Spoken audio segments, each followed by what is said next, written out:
سوئے مدینہ راہ میں۔ بسم اللہ الرحمن الرحیم، نحمدہ ونصلی ونسلم علی رسولہ الکریم۔ اعوذ باللہ من الشیطان الرجیم، بسم اللہ الرحمن الرحیم۔ ان اللہ وملائکتہ یصلون علی النبی یا ایہا الذین آمنوا صلوا علیہ وسلموا تسلیما۔ اللہم صل علی سیدنا وشفیعنا ومولانا محمد معدن الجود والکرم وآلہ واصحابہ وبارک وسلم صلاۃ وسلاما علیک سیدی یا رسول اللہ۔ آج تاریخ ہے 6 صفر المظفر 1429 ہجری، مطابق 27 اکتوبر سن 2017 عیسوی۔ لاسٹ ویک ہم نے باب ثالث کی فصل اول بیان کرتے وقت تھوڑا بیان کیا تھا اور بقیہ چھوٹ گئی تھی۔ آج کوشش کریں گے کہ اس پوری فصل کو مکمل بیان کر دیں میں۔ بہت ہی روح افزا بیان ہے آج کا اور بہت ہی ایمانیات سے لبریز ہے۔ بحث ہے حضور نبی کریم صلی اللہ علیہ وسلم کے درجات، ان کی فضیلت اور ما سبق امتوں میں آپ کو کس طرح دیکھا گیا اور آپ کے نام پاک کی برکات کیا ہیں۔ یہ ہے سمٹی ہوئی بحثیں اس کے اندر۔ گفتگو شروع کرتے ہیں جہاں سے چھوٹی تھی۔ روایت ہے عن ابی ہریرہ رضی اللہ تعالیٰ عنہ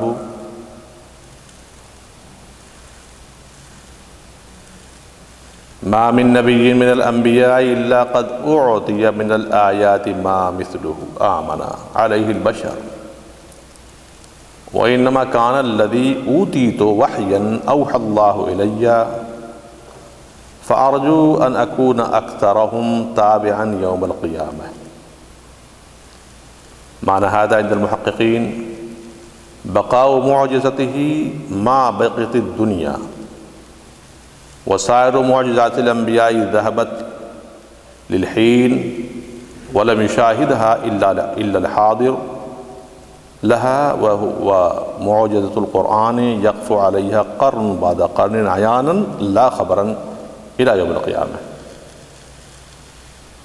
فرماتے ہیں سیدنا ابو ہریرہ کی روایت ہے، نبی کریم صلی اللہ علیہ وسلم نے ارشاد فرمایا ہے کہ جو بھی نبی دنیا میں تشریف لایا اس کو جو معجزات، دلائل اور نشانیاں دی گئیں وہ اسی کے زمانے تک رہ گئیں اور انہی کے زمانے کے لوگوں نے اس کو دیکھا، اس کو جانا، اس سے اکتساب فیض کیا۔ لیکن اللہ جل شانہ نے مجھے جو معجزہ عطا فرمایا ہے وہ یہ ہے کہ میری طرف اللہ نے ایسی وحی کی ہے کہ جو قیامت تک باقی رہنے والی ہے، اور مجھے یقین ہے کہ قیامت کے دن اللہ تعالیٰ میری امت کو جو اٹھائے گا تو میری امت سارے نبیوں کی امت سے سب سے زیادہ ہوگی۔ تو یہ محققین کہتے ہیں کہ اس میں اس بات کی طرف اشارہ ہے کہ اور دیگر انبیاء جو تشریف لائے ان کے معجزات ایک خاص وقت تک کے لیے ہوتے تھے کہ ان کی امتوں نے اسے دیکھا اور ان معجزات کے اثرات باقی نہیں رہے پھر۔ لیکن نبی کریم صلی اللہ علیہ وسلم کا یہ معجزہ ہے، سبحان اللہ، قرآن پاک، قرآن کی عظمت اور برکت، کہ یہ حضور کا عظیم ترین معجزہ ہے اور باقی ہے اور ہم اپنی آنکھوں سے دیکھ رہے ہیں، پڑھ رہے ہیں، سن رہے ہیں۔ تو گویا ایسا ہے کہ ہم نبی کریم صلی اللہ علیہ وسلم کے عہد مبارک میں ظاہری طور پر تو ان کی زیارت نہیں کر سکے، لیکن ان کے معجزے کا فیض آج بھی حاصل کر رہے ہیں اور قیامت تک لوگ حاصل کرتے رہیں گے۔ کہتے ہیں کہ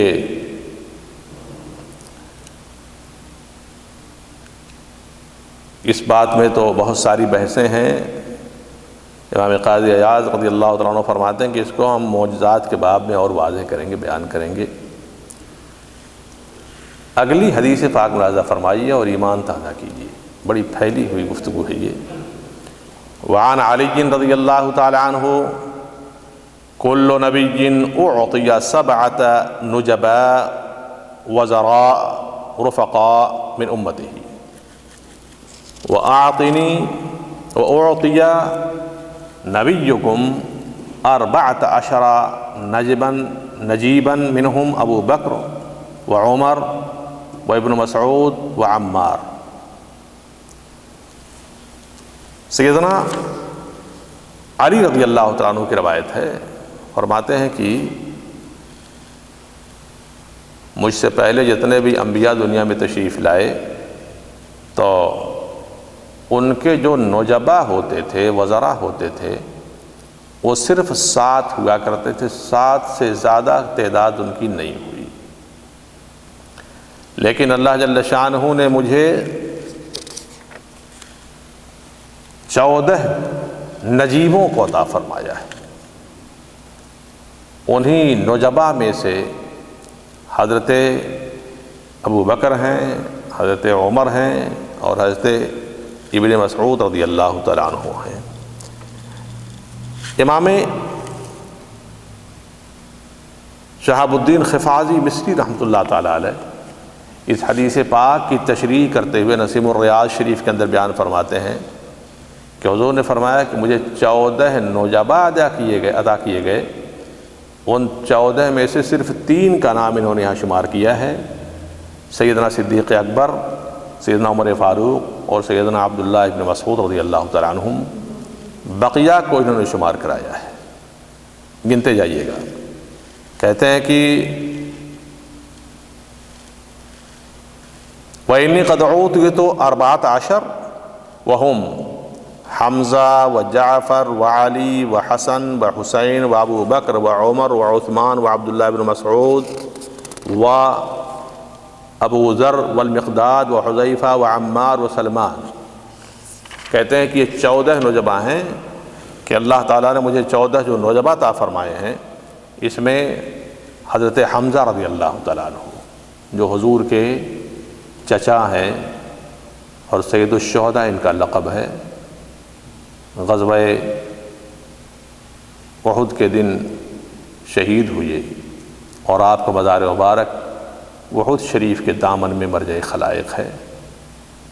حضرت قطب مدینہ رحمۃ اللہ تعالیٰ علیہ علامہ ضیاء الدین احمد مدنی جو سیدی اعلیٰ حضرت امام اہل سنت کے خلیفہ ہیں اور مدینہ منورہ میں ہی ان کا انتقال ہوا اور کوئی تقریباً 50-60 سال تک آپ کا قیام مدینہ شریف میں رہا۔ بالکل جب مسجد نبوی شریف کی توسیع نہیں ہوئی تھی سلطنت عثمانیہ کے زمانے میں، آپ کا گھر بالکل مسجد نبوی شریف کے باب مجیدی کے سامنے ہوا کرتا تھا۔ پھر جب مسجد کی توسیع ہوئی تو وہاں سے دور چلے گئے۔ وہ اپنا واقعہ بیان کرتے ہیں کہ بحث پھیل جائے گی، مسئلہ سمیٹ دوں اس کو۔ وہ اپنا واقعہ بیان کرتے ہیں کہ میں اصل میں یہ مجذوب ہو گئے تھے، ان کے اوپر جذب کی کیفیت طاری ہو گئی تھی۔ ہندوستان سے وہ بغداد شریف تشریف لائے اور بغداد شریف کوئی 10 سال تک سرکار غوث پاک کے آستانے کرم پر پڑے رہے۔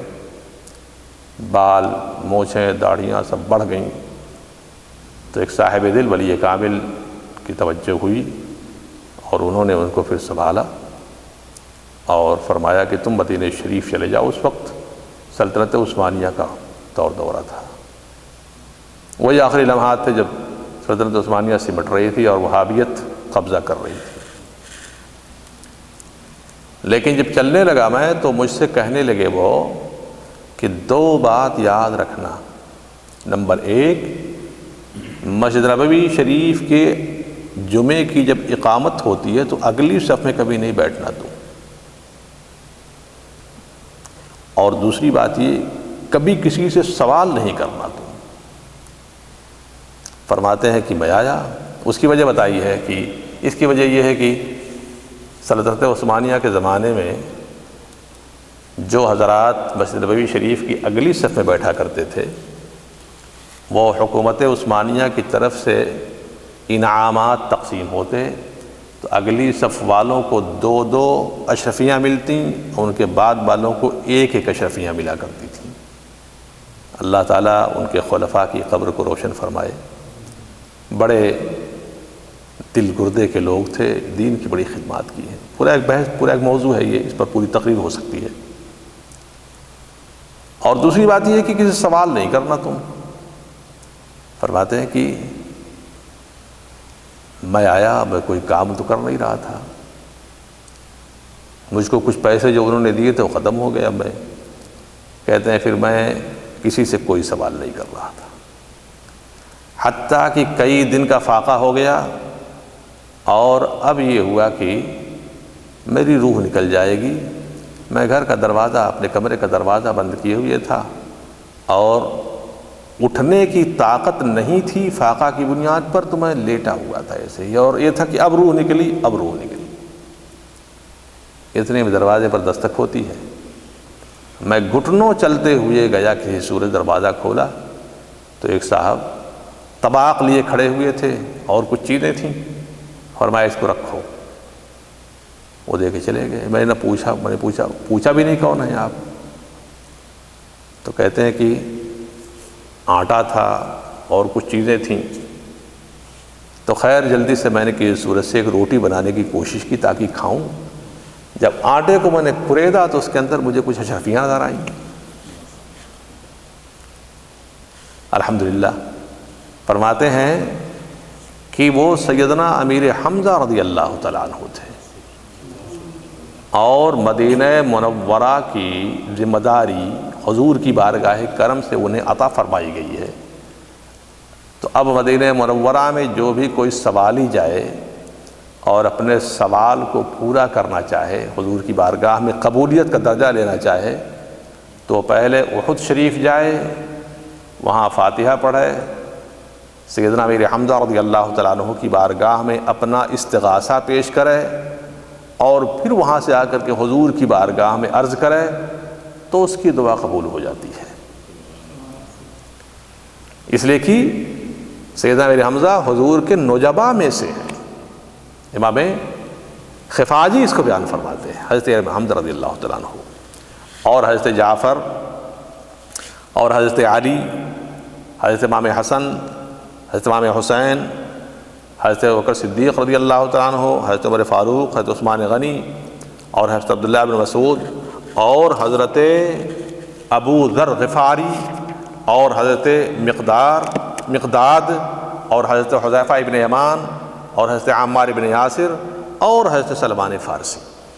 یہ 14 نجبا حضور کے ہیں. میں آپ کو سمجھا دوں نجبا کیا ہوتے ہیں یا نقیب کیا ہوتا ہے. جب بادشاہ گزرتا ہے تو کچھ لوگ وہ ہوتے ہیں جو آگے اور پیچھے اس کو پروٹیکشن کے لیے چلتے ہیں اور اس کے نعرے بلند کرتے ہیں. تو بادشاہ ان کی باتوں کو غور سے سنتا ہے اور ان کی باتوں کو مان لیتا ہے. تو یہ نجبا ہیں.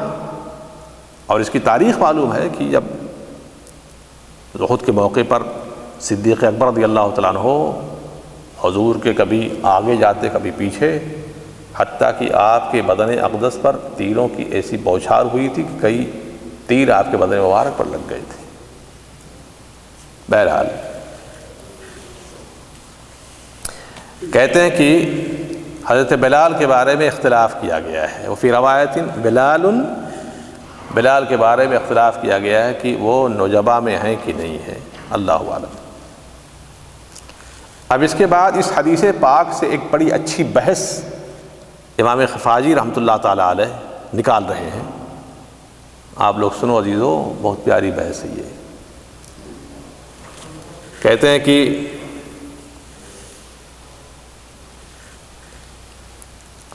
اقول, یہ بات میں کہہ رہا ہوں, وبعد عصرہ صلی اللہ علیہ وسلم خلیفتہ القطب وَوَزَرَاهُ النُّجَبَ وَالنُّقَبَ وَالْبَدَلَ، کہہ رہے ہیں کہ امام خفاجی فرماتے ہیں کہ حضور کے بعد صلی اللہ علیہ وسلم حضور کے خلفاء میں آپ کی خلافت دو حصوں میں تقسیم ہوئی، ایک خلافت ظاہری، ایک خلافت باطنی۔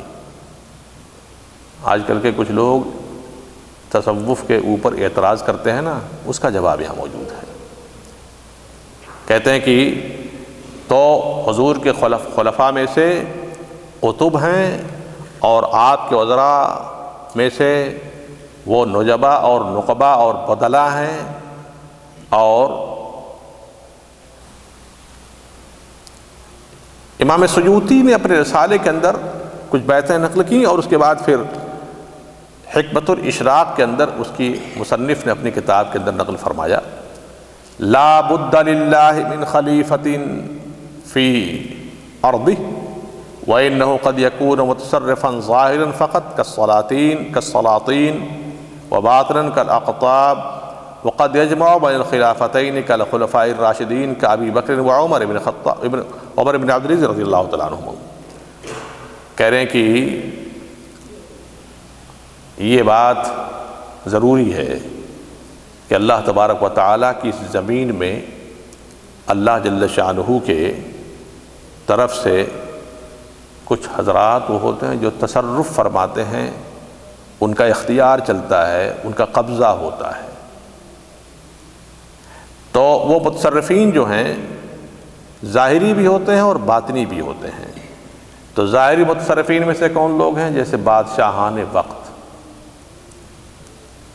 بادشاہ ظاہری طور پر تصرف اور قبضہ رکھتا ہے، اسی لیے بادشاہ کے اوپر شریعت کے نفاذ کی ذمہ داری ہوتی ہے، اور یہی وجہ ہے کہ ہمارے بڑے بڑے اکابر علماء مجتہدین نے ان بادشاہوں کی سلاطین وقت کے ساتھ کوآپریشن کیا ہے، ان کی مدد کی ہے، ان کے ساتھ ہم آہنگی پیدا کی ہے تاکہ شریعت کا نفاذ ہو سکے۔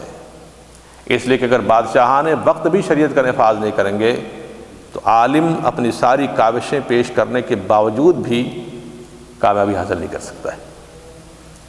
اور کچھ باطنی ہوتے ہیں، ان کا تصرف باطنی ہوتا ہے، جیسے اقطاب ہوتے ہیں، قطب وغیرہ ہوتے ہیں، اور کبھی یہ دونوں چیزیں یعنی خلافت ظاہری خلافت باطنی دونوں کبھی کبھی اللہ ایک ہی ذات میں اکٹھا فرما دیتا ہے۔ جیسے خلفائے راشدین سارے ہیں، یہ خلیفہ ظاہر بھی تھے، ان کا تصرف ظاہری بھی تھا، ان کا تصرف باطنی بھی تھا۔ جیسے سیدنا ابوبکر صدیق رضی اللہ تعالیٰ عنہ اور حضرت سیدنا عمر بن عبد العزیز رضی اللہ تعالیٰ عنہ، اسی وجہ سے حضرت سیدنا عمر بن عبد العزیز رضی اللہ تعالیٰ عنہ کی خلافت کو خلافت راشدہ میں شمار کیا جاتا ہے، حالانکہ وہ بنو امیہ کے خلیفہ ہیں۔ تو ان لوگوں نے کیا کیا؟ بحثیں پھیلتی چلی جاتی، میں سمیٹنے کی کوشش کرتا ہوں۔ حضرت عمر بن عبد العزیز رضی اللہ تعالیٰ عنہ کا بہت بڑا احسان امت کے اوپر ہے، بہت بڑا احسان ہے۔ آپ ہی نے حدیث پاک کو جمع کرنے کا حکم دیا تھا۔ سب سے پہلے حدیث پاک کی جو تدوین کی گئی ہے آپ ہی کے حکم پر کی گئی ہے، اور آپ ہی کے ذریعہ کی گئی ہے۔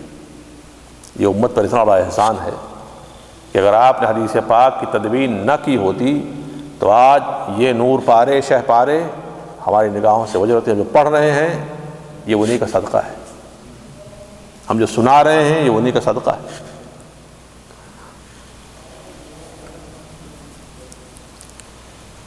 پھر کہتے ہیں کہ قال ذو النون النقباء 300 والنجباء 70 والبدلاء 40 والاخیار 7 والعمدہ 4 والغوث 1۔ حضرت سیدنا ذو النون مصری رضی اللہ تعالیٰ عنہ تابعی ہیں، عظیم الشان ولی کامل، عظیم الشان محدث جلیل۔ ان کی روایتیں بخاری مسلم وغیرہ میں ملتی ہیں۔ بڑی شان کے بزرگ، بڑی شان کے ولی کامل، بڑی شان کے محدث تھے۔ یہ کہتے ہیں کہ نقبا 300 ہیں اور نجبا 70 ہیں، اور بدلہ 40 ہیں، اور اخیار 7 ہیں، اور عمدہ 4 ہیں، اور غوث 1 ہوا کرتا ہے۔ یعنی اس امت کے اندر ہر زمانے میں 300 نقبہ ہوا کریں گے، 70 نجبہ ہوا کریں گے، 40 بدلہ ہوا کریں گے، 7 اخیار ہوا کریں گے، اور 4 عمدہ ہوا کریں گے، اور 1 غوث ہمیشہ ہوا کرے گا۔ اس تفصیل کو مزید اگر آپ کو مطالعہ کرنا ہے تو علامہ نبہانی کی کتاب جو ہے ولایت کے بارے میں بڑی اچھی کتاب ہے، اس کا مطالعہ کریں، اس تفصیلات مل جائیں گی۔ پھر بڑی پیاری روایت نقل فرمائی، وحکى ابو بکر البتواعی عمن لقی الخضر علیہ السلام انہ قال له، حضرت ابو بکر بتواعی انہوں نے حضرت خضر علیہ السلام سے ملاقات کی تھی، تو حضرت خضر علیہ السلام نے یہ بات حضرت ابو بکر بتواعی کو بیان فرمائی تھی۔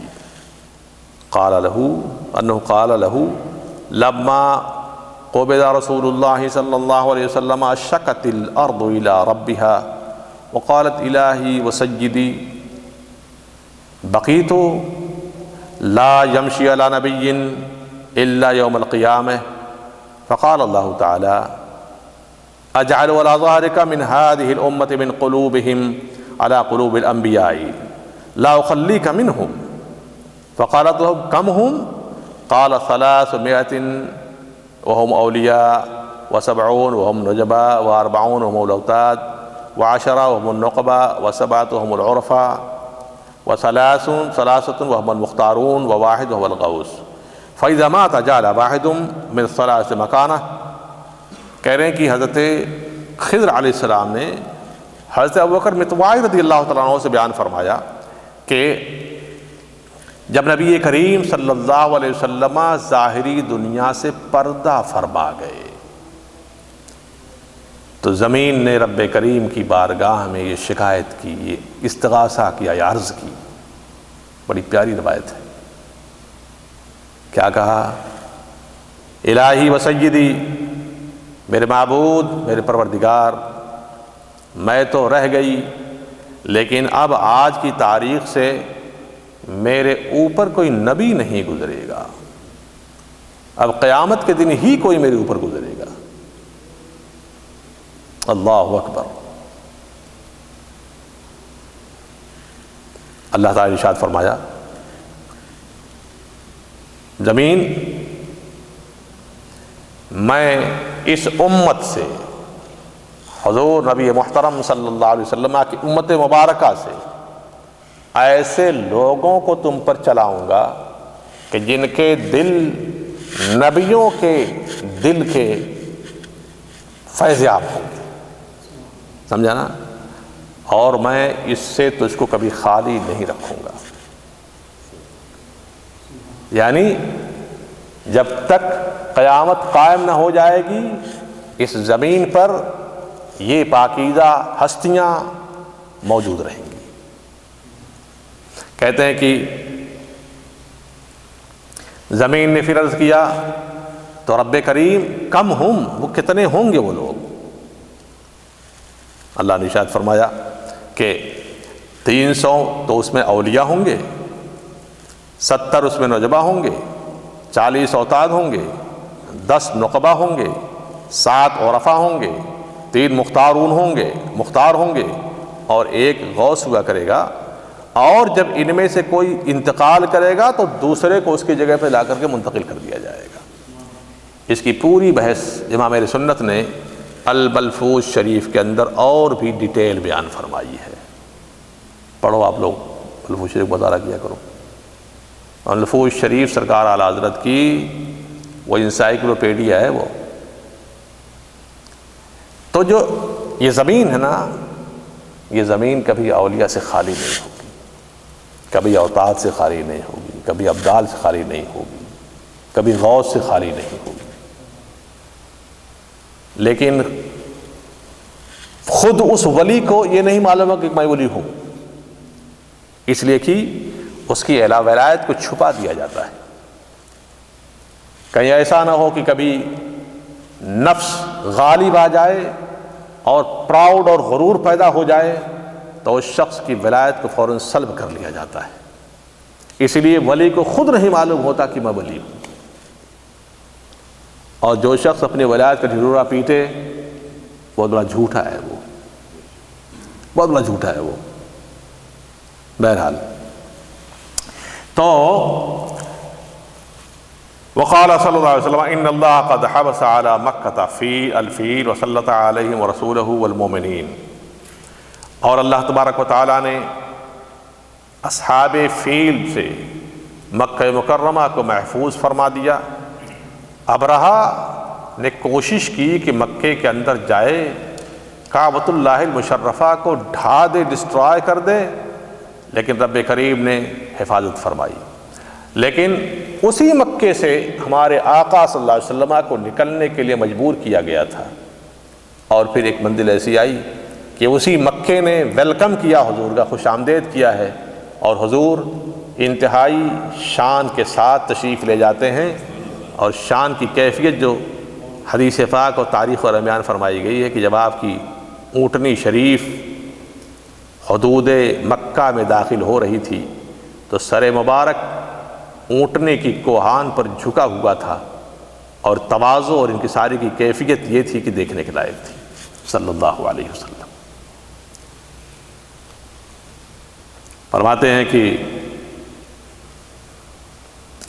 وَإِنَّهَا لَا تَحِلُّ لِأَحَدٍ بَعْدِي وَإِنَّمَا أُحِلَّتْ لِي سَاعَةً مِّن نَّهَارٍ، صرف ایک گھنٹے، ایک گھڑی کے لیے اللہ تعالیٰ نے حرم مکہ کو میرے لیے حلال فرما دیا تھا۔ یاد رکھیں کہ حرم پاک جو ہے، چاہے حرم مکہ ہو چاہے حرم مدینہ ہو، اس میں کوئی ظلم، کوئی زیادتی، کوئی قتل، کوئی لڑائی، کوئی خونریزی نہیں ہو سکتی ہے۔ قرآن مقدس کی آیت کریمہ اس پر دلیل ہے، اور حضور نے فرمایا، لیکن فرماتے ہیں کہ صرف تھوڑی دیر کے لیے، ساعتاً، کچھ گھڑی کے لیے مجھے حلال کی گئی تھی۔ اسی بنیاد پر جب آپ تشریف لے گئے تو سارے مجرموں کو معاف فرما دیا، مگر چند مجرمین ایسے بھی تھے کہ جو ان میں سے ایک تھا ابن خطل، وہ کعبہ شریف کے جو غلاف کعبہ ہے اس کے اندر چھپا ہوا تھا، اس بنیاد پر کہ چونکہ یہ حرم ہے اور یہاں حضور میرے اوپر مطلب مجھ کو قتل نہیں کروائیں گے، لیکن فرمایا نا کہ احلت لی ساعتاً، تھوڑی دیر میرے لیے حلال فرمایا گیا۔ حضور نے فرمایا اس کو جا کر کے وہیں قتل کر دو، اور اس کے بعد پھر قیامت تک کے لیے وہ حرم ہے، حرم ہے۔ بہرحال ارباز بن ساریہ کی روایت ہے، کہتے ہیں کہ سمعت رسول اللہ صلی اللہ علیہ وسلم یقول انی عبداللہ وخاتم النبیین وان آدم لمنجدل فی طینتہ وعیدۃ ابی ابراہیم وبشارۃ عیسی ابن مریم۔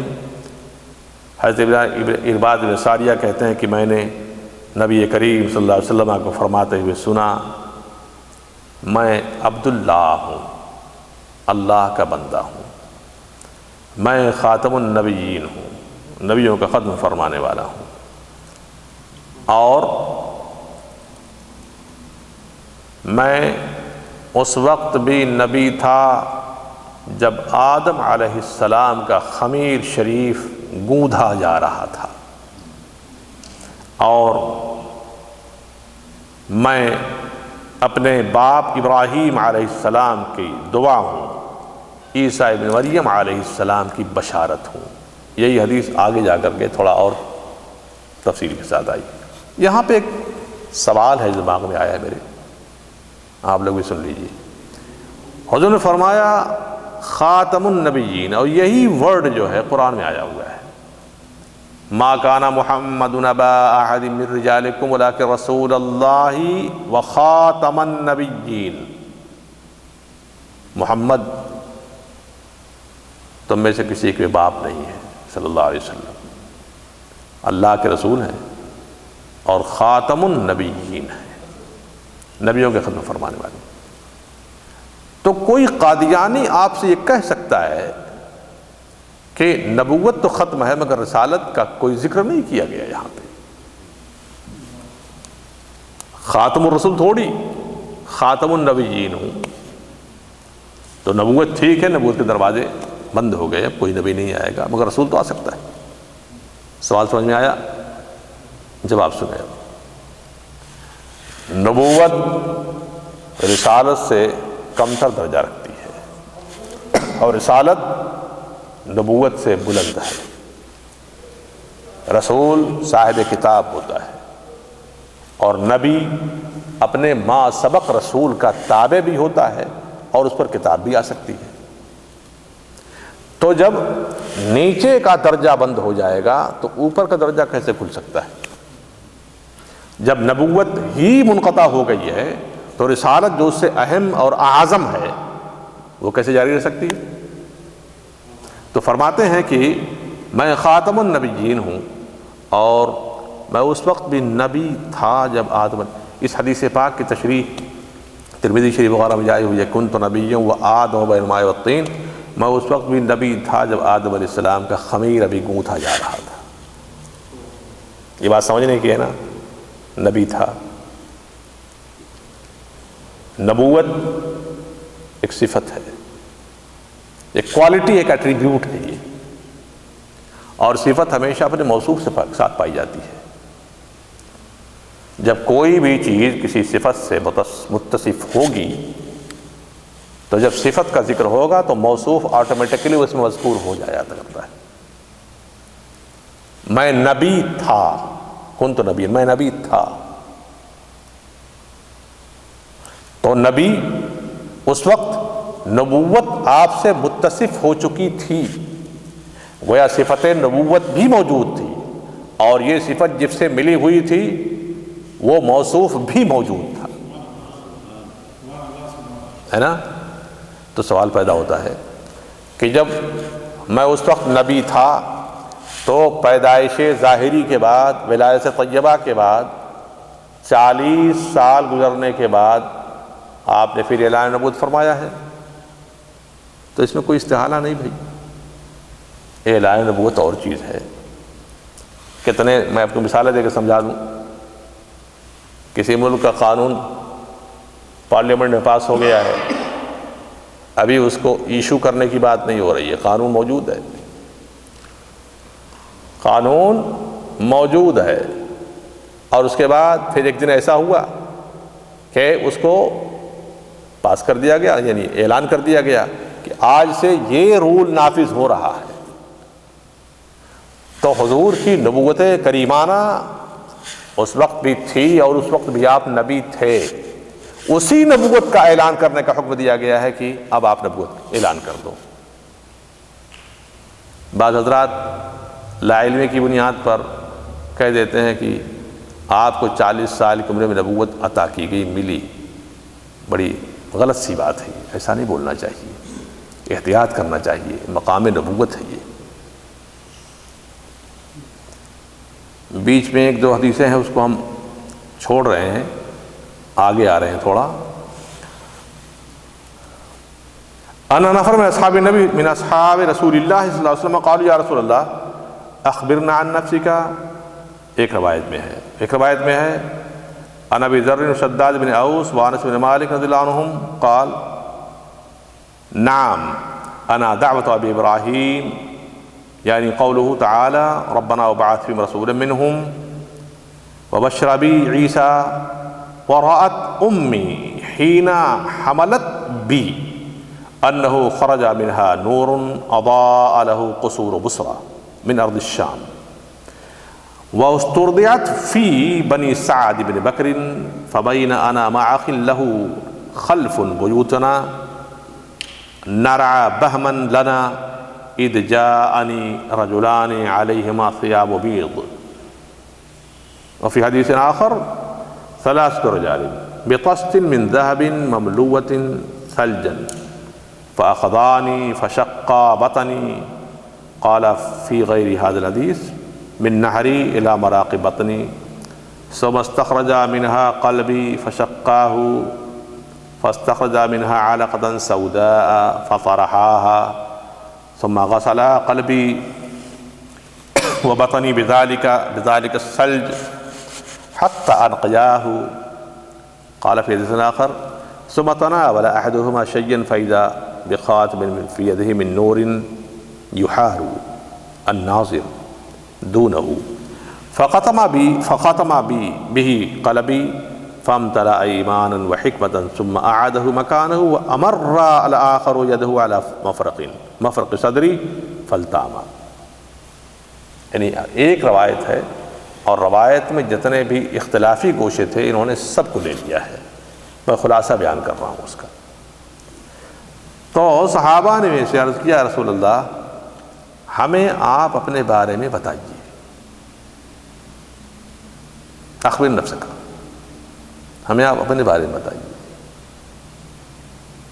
تو حضور نے ارشاد فرمایا کہ ہاں میں اپنے والد ماجد اب، یاد رکھیں اب کا اطلاق عربی زبان میں چچا، والد، دادا پر بھی ہوتا ہے. میں اپنے اب ابراہیم علیہ السلام کی دعا ہوں کہ جب ابراہیم علیہ السلام نے کعبۃ اللہ المشرفہ کی تعمیر مکمل فرمائی تو سیدنا اسماعیل علیہ السلام اور ابراہیم علیہ السلام مل کر کے دعا کر رہے تھے ربنا وابعث فیہم رسولا منہم یتلو علیہم آیاتک وَيُعَلِّمُهُمُ الْكِتَابَ وَالْحِكْمَةَ وَيُزَكِّيهِمْ إِنَّكَ أَنْتَ الْعَزِيزُ الْحَكِيمُ. یہ دعا مانگی تھی، اے اللہ انہی میں سے ایک رسول بھیج دے کہ جو ان پر تیری آیتیں تلاوت کرے اور ان کو کتاب سکھائے اور حکمت سکھائے، انہیں پاکیزگی اور ستھرائی عطا فرمائے، بے شک تو غالب حکمت والا ہے. تو یہ دعا کس کے لیے مانگی گئی تھی؟ فرماتے ہیں کہ میں وہی دعا کا پیکر ہوں. میں ابراہیم علیہ السلام کی دعا میرے پیکر و قالب اور وجود میں ڈھل کر کے آئی ہوئی ہے. پھر فرماتے ہیں کہ اور عیسیٰ علیہ السلام کی میں بشارت ہوں. قرآن پاک کی آیت کریمہ اس سلسلے میں ہے وَمُبَشِّرًا بِرَسُولٍ يَأْتِي مِن بَعْدِ اسْمُهُ أَحْمَدُ. ابراہیم عیسیٰ علیہ السلام اپنی قوم سے کہہ رہے ہیں کہ میں تمہیں اس بات کی خوشخبری دے رہا ہوں کہ میرے بعد ایک عظیم ذات آنے والی ہے جس کا نام احمد ہوگا. ایک سوال یہاں پیدا ہوتا ہے کہ حضور کا نام پاک محمد یہاں استعمال نہیں کیا گیا کہ وَمُبَشِّرًا بِرَسُولٍ يَأْتِي مِن بَعْدِ اسْمُهُ محمد ہونا چاہیے تھا، احمد کیوں ہے؟ یاد رکھیں کہ حضور کے ظاہری ولادت پاک سے پہلے ما قبل کی شریعتوں کے اندر آسمانوں میں حضور کا یہی نام پاک مشہور تھا، احمد ہی. اسی لیے اسی لفظ کے ساتھ وہاں تعین فرمائی گئی ہے. تو کہہ رہے ہیں کہ وہ بشارت بھی ہوں. پھر فرماتے ہیں اور میں اپنی والدہ ماجدہ کا وہ خواب ہوں کہ جب میں ان کے شکم انور میں تھا تو انہوں نے جو خواب دیکھا تھا وہ یہ تھا کہ ان کے وجود انور سے، ان کے وجود پاک سے ایسا نور نکلا ہوا ہے جس سے بصرہ اور شام کے محلات روشن ہو گئے. بصرہ اور اس پر امام خفاجی علامہ خفاجی رحمۃ اللہ تعالیٰ علیہ نے بیان فرمایا کہ قال ابن عساکر حریت آمنہ النور حقیقتاً حین ودعتہ، کہ سیدہ آمنہ رضی اللہ تعالیٰ عنہ نے جو نور دیکھا تھا نا وہ حقیقی نور دیکھا تھا، نور نکلا تھا ان کے جود انور سے.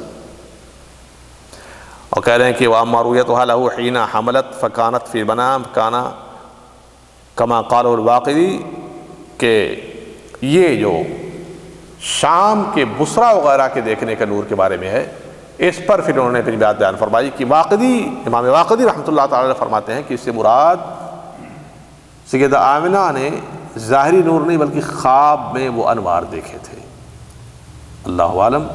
لیکن ہمارے علماء کا ایک طبقہ اس پر گیا ہوا ہے کہ ظاہری نور اس وقت بھی ظاہر ہوا تھا، خواب نہیں تھا، اپنی مشاہدے کی آنکھوں سے آپ نے دیکھا تھا۔ بڑا پھیلا موضوع ہے یار، پوری تقریر ہے اس پر قسم خدا کی۔ کیا شان ہمارے آقا صلی اللہ علیہ وسلم کی۔ پھر کہتے ہیں کہ اور میری والدہ ماجدہ نے مجھ کو دودھ پلانے کے لیے قبیلہ بنو سعد کے سپرد فرما دیا اور میری پرورش وہیں ہوئی۔ قبیلہ بنو سعد جزیرۃ العرب میں بڑا پاکیزہ قبیلہ مانا جاتا تھا، خاص طور سے لسانیات کے اعتبار سے اس کی زبان بڑی فصیح ہوا کرتی تھی۔ اور یہ بات سبھی جانتے ہیں کہ بچہ جب چھوٹا ہوتا ہے تو اس وقت وہ اس کی پک اپ صلاحیت بہت اچھی ہوتی ہے۔ ابھی مجھ سے کہنے لگے، یہ ایک صاحب ہمارے ملنے والے کہنے لگے میری بچی ابھی 1 مہینہ بھی نہیں ہوا اسکول جا رہی ہے اور ایسے فراٹے سے انگلش بولتی ہے جس کا کوئی حد ہی نہیں۔ کیوں؟ بچوں کی پک اپ صلاحیت بہت اچھی ہوتی ہے، حافظہ بڑا قوی ہوتا ہے، میموری بہت تیزی کے ساتھ کسی چیز کو اخذ کر لیا کرتی ہے۔ تو قبیلہ بنو سعد میں جو تربیت ہوئی حضور کی، وہ فصیح افصح العرب قبیلہ تھا وہ، اس لیے وہاں پہ رب کریم نے خود انتظام فرمایا تھا۔ یہ دراصل رب کریم کی طرف سے انتظام تھا، ورنہ یار لوگ آئے اور بڑے بڑے سرمایہ داروں کے بچوں کو لے کے چلے گئے۔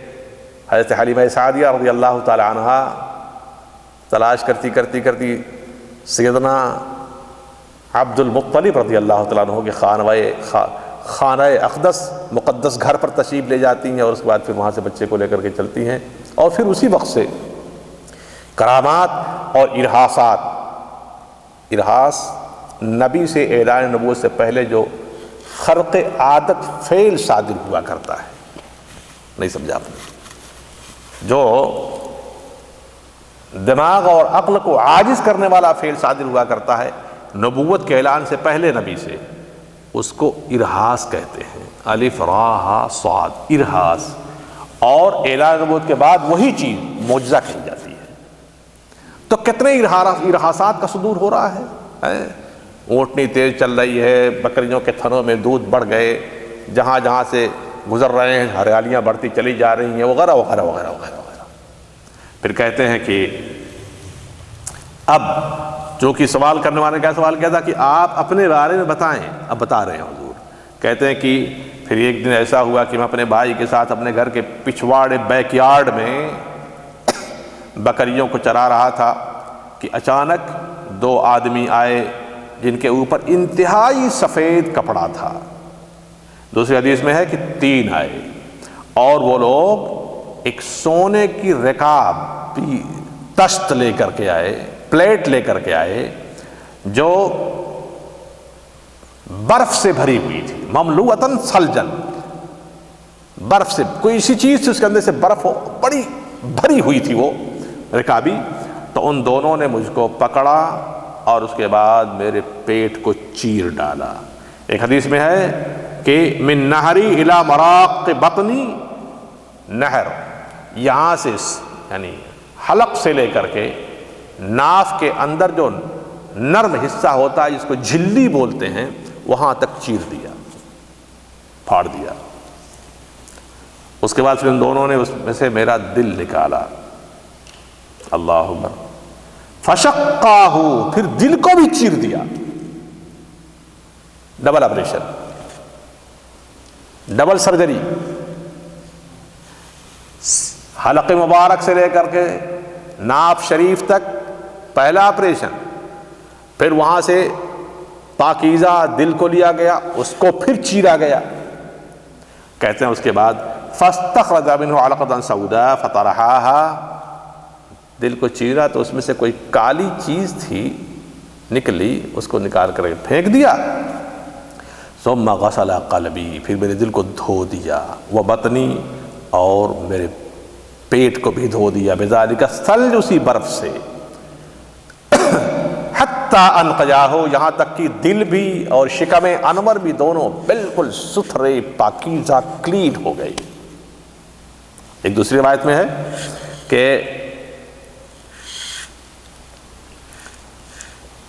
پھر ان دونوں میں سے ایک نے کوئی ایسی چیز لی جو اس کے ہاتھ میں تھی، تو میں نے دیکھا تو فَإِذَا بِخَاتِمٍ فِي يَدِهِ مِن نُورٍ يُحَارُ النَّاظِرَ، کہ اس کے ہاتھ میں کہ نور کی ایک انگوٹھی تھی، اور ایسا نور اس انگوٹھی سے چمک رہا تھا کہ آدمی کی آنکھوں کو خیرہ کیے دے رہا تھا، چکا چوتھ کیے دے رہا تھا. پھر کیا ہوا؟ فَخَتَمَ بِي، اللہ اکبر، فَخَتَمَ بِهِ قَلْبِي فَامْتَلَأَ ایمانا وحکمہ، اس کے بعد پھر اسی انگوٹھی سے میرے دل پر مہر لگا دیا تو میرا دل ایمان اور حکمت سے بھر گیا، صلی اللہ علیہ وسلم. ثم اعادہ مکانہ، پھر دل کو دل کی جگہ پر رکھ دیا، نکالا تھا نا بالکل. اور اس کے بعد وَأَمَرَّ الْآخَرَ يَدَهُ عَلَى مَفْرَقِ، پھر اس کے بعد وہ جو چیرا ہوا سینے کا حصہ تھا اس پر دوسرے فرشتے نے ہاتھ پھیر دیا، اور اس کے بعد فلتاما، بالکل بھر گیا، وہ ٹھیک ہو گیا ایک دم، کچھ بھی نہیں اثر رہ گیا، کچھ اثر نہیں. بخاری کی روایت میں ہے کہ کبھی کبھی جب حضور کے گریبان انور سے کپڑا شریف، لباس مبارک ہٹ جایا کرتا تھا تو صحابہ کہتے ہیں کہ ہم وہ شگاف، وہ پھٹن جو سرجری ہوئی تھی، جو پھاڑا گیا تھا، ہم اس کو دیکھتے تھے، صلی اللہ علیہ وسلم. کیا پاکیزہ نگاہیں تھیں صحابہ کی یار، کیا کرامت ہے ان نگاہوں کی، خدا کی قسم. شفا شریف ایسی کتاب ہے کہ اس کو پڑھنے کے بعد دل کا جو ایک انداز ہے اس میں جلوے اٹھنے لگتے ہیں، موجیں پیدا ہونے لگتی ہیں. سبحان اللہ. اب امام قاضی، امام علامہ خفاجی رحمۃ اللہ تعالیٰ علیہ فرماتے ہیں کہ دراصل وہ جو آنے والے تھے، وفی حدیث آخر ثلاث رجال وهم جبریل و اسرافیل و میکائیل علیہم السلام، پہلی حدیث میں ہے کہ 2 فرشتے، اور ایک حدیث میں ہے 3 فرشتے. جو فرشتے آئے تھے وہ فرشتے کون تھے؟ جبریل علیہ السلام، اسرافیل علیہ السلام اور میکائیل علیہ السلام. اب اس میں بحث کی گئی ہے، بہت بحثیں، ٹائم چونکہ کم ہوتا ہے اس لیے وقت نہیں رہ جاتا ہے اور روکنا ہی پڑے گا اس کو. کہتے ہیں کہ وہ کس شکل میں آئے تھے، تو ان کا وجود تو نورانی، ماشاءاللہ نوری ہے، لیکن جب وہ بارگاہ رسالت میں پہنچے تو انسانی قالب، انسانی شکل میں تھے. اب ایک سوال یہاں جو انہوں نے ذکر کیا ہے، اس سوال کو سنیں اور اس کے بعد پھر میں بحث کو سمیٹ دوں گا، اس لیے کہ ابھی اگلی چیز چلے گی. سوال یہ کیا ہے کہ کہا کہ رجال، ثلاث رجال بطست من ذهب، سونے کا تست لے کر کے آئے، سونے کا پلیٹ لے کر کے آئے. تو سونے کا تست استعمال کرنا جائز ہے، اس لیے کہ حدیث پاک میں ارشاد فرمایا گیا ہے، حضور فرماتے ہیں صلی اللہ علیہ وسلم، ابن ماجہ کی روایت ہے کہ حضور مصلی پہ کھڑے ہوئے نماز پڑھانے کے لیے، فرماتے ہیں ٹھہر جاؤ. پھر اپنے در انور پر دولت قدع عزت میں تشریف لے گئے اور وہاں سے تشریف لائے. ایک ہاتھ میں سونا تھا، ایک ہاتھ میں ریشم تھا. ارشاد فرمایا آج کی تاریخ سے یہ دونوں چیزیں میرے امت کے مردوں پر حرام کر دی گئی ہیں. لہذا اب گنجائش نہیں رہے گی۔ اس کا جواب دیا ہے امام خفاجی نے۔ انہوں نے اپنا جواب دیا، لیکن میں بھی ایک جواب رکھتا ہوں اس کا۔ انہوں نے کہا ہے کہ وَاِسْتِعْمَالُ الذَّهَبِ لَمْ يَكُنْ حَرَامًا اِذْ ذَاكَ لَا سِيَّمَا وَهُوَ مِنَ الْجَنَّةِ۔ پہلا جواب یہ ہے، لا من جنس ذهبنا، اگر وہ سونا جنتی سونا ہو تو اس کا استعمال حرام نہیں ہے، اس لیے کہ حضور نے ہمارے سونے کو حرام کیا ہے نا۔ دنیا کا سونا ہو تو حرام ہوگا، وہ تو جنتی سونا تھا، اس لیے اس کی کوئی بحث ہی نہیں۔ پھر کہتے ہیں فلا حاجۃ للجواب بأنه يجوز للصغار، اور کہہ رہے ہیں اس کی بھی جواب کی کوئی ضرورت نہیں، اس لیے کہ چھوٹے بچوں کے لیے جو چیزیں بڑوں کے لیے ممنوع ہوتی ہیں ان کے لیے جائز ہوتی ہیں۔ دیکھیں کتنی چیزیں بڑے نہیں کر سکتے لیکن چھوٹوں کے لیے الاؤ ہوتی ہیں۔ گڑیا ہے یا جانوروں کے کھلونے ہیں، اس بچوں کے لیے جائز ہوتے ہیں، یہ ہے نا۔ لیکن میرا اپنا جواب یہ ہے جو میں نے ابھی حدیث پیش کی اسی اعتبار سے، کہ یہ جو سارے امور انجام ہو رہے ہیں یہ کب ہو رہے ہیں؟ یہ تو حضور کے بچپن میں ہو رہے ہیں، ابھی آپ کی شریعت کا اجرا نہیں ہوا ہے۔ میں نے ابھی حدیث سنائی ابن ماجہ کی کہ حضور نے فرمایا ٹھہرو، اور پھر حجرِ انور میں تشریف لے گئے اور وہاں سامان لے کر کے نکلے، ایک ہاتھ میں سونا ایک ہاتھ میں ریشم، فرمایا آج کی تاریخ سے یہ دونوں میرے مردوں پر حرام کر دیے گئے، اس سے پہلے حلال تھے۔ اور اس سے میری تفسیر آپ پڑھیں، اس میں تو ساری باتیں مل جائیں گی کہ اسلام کسی چیز کو یک بیک نہیں روکتا تھا، اس لیے کہ اس کے مزاج اس وقت ان کا ایسا ہوتا تھا کہ کسی چیز کو دفعتاً روک دیا جائے گا تو اس کے نگیٹو اثرات پیدا ہوں گے، لہذا وہ کیا ہوتا تھا کہ آہستہ آہستہ آہستہ، شراب دیکھیں کتنے لمبے ٹائم کے بعد تب جا کر کے کمپلیٹلی حرام کی گئی ہے۔ پہلے نقصانات بیان کیے گئے، پھر اس کے بعد نمازوں میں پی کر کے آنا منع کیا گیا، اس کے بعد آخری فیصلے بیان کر دیا گیا کہ اب کوئی گنجائش نہیں ہے۔ تو اس طرح سے سبحان اللہ رب العالمین۔ کہتے ہیں ایک روایت میں آیا کہ انہیں جبریل نے فرمایا کہ قلب وقیع اے شدید، بڑی پیاری حدیث۔ جب حضور کے قلب مبارک کا جائزہ لے لیا گیا تو جبریل بھی کہتے ہیں کہ بڑا مضبوط دل ہے یہ، حضور کا قلب انور بڑا مضبوط ہے۔ اور کمال کی بات یہ کہ فیہ عینان تبصران و اذنان سمعتان، اس مبارک دل کے اندر دو نگاہیں جو دیکھتی رہتی ہیں اور دو کان ہیں جو سنتے رہتے ہیں۔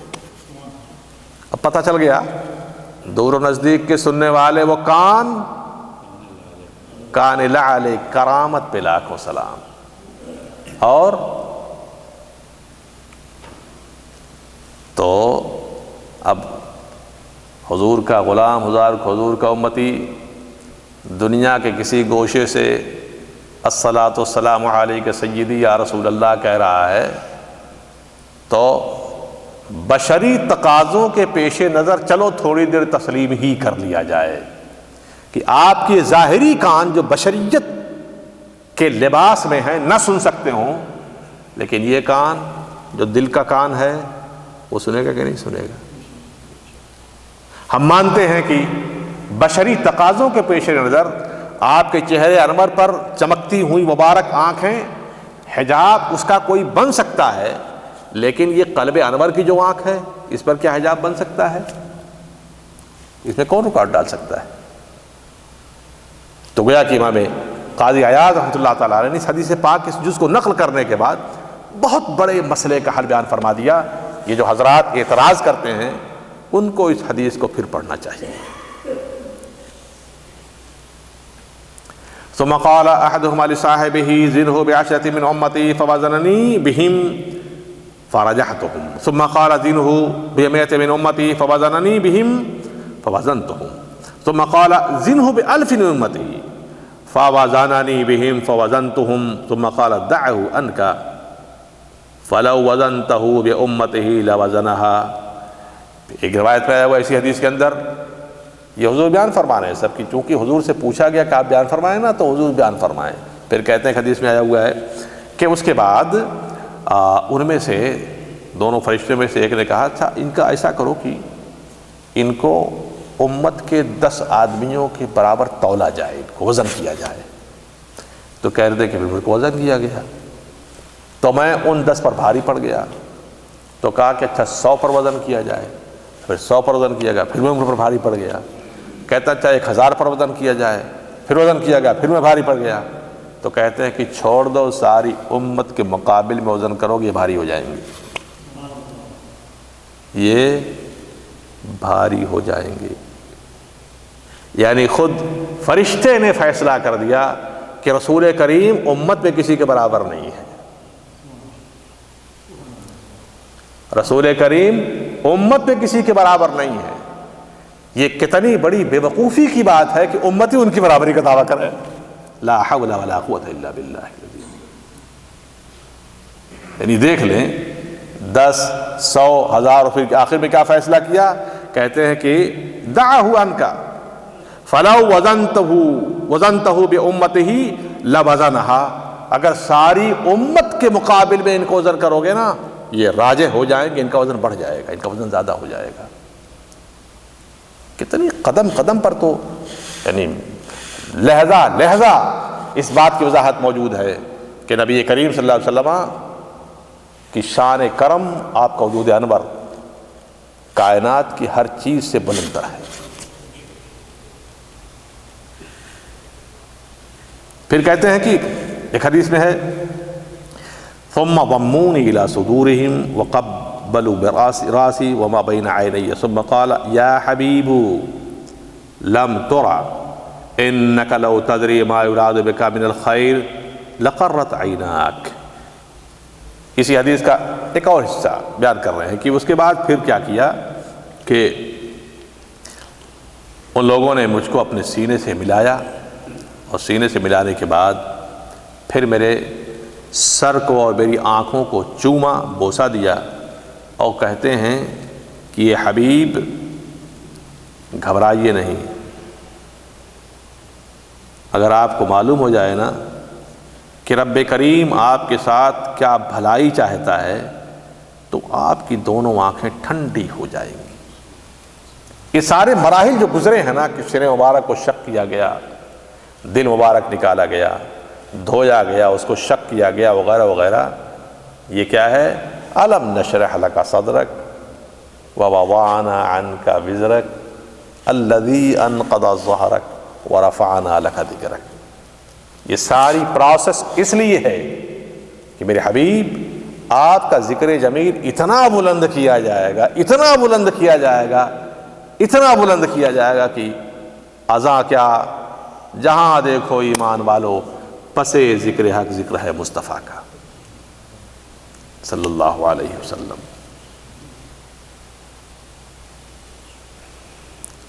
اس حدیث کا سب سے آخری حصہ بیان کرنے کی گفتگو ختم ہماری ہو جائے گی، اور کہہ رہے ہیں کہ حدیث کا جو بقیہ حصہ یہ ہے کہ ما اکرمک علی اللہ ان اللہ معک وملائکتہ،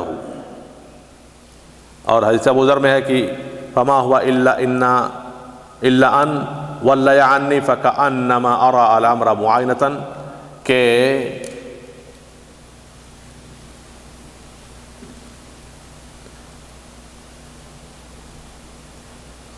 ما اکرمک علی اللہ ان اللہ معک وملائکتہ، آپ کا اکرام، آپ کی عظمت، آپ کی تعظیم، آپ کا رسپیکٹ اللہ کی بارگاہ میں بہت زیادہ ہے، اللہ آپ کے ساتھ ہے، سارے فرشتے آپ کے ساتھ ہیں۔ اور اس کے بعد پھر حدیث ابو ذر میں یہ آخری حصہ حدیث پاک بیان فرمایا گیا کہ فما ہوا الا ان ولی عنی فکأنما اری الامر معائنۃ۔ اب یہ حدیث حضور اب بیان کر رہے ہیں نا، یہ واقعہ کب کا تھا؟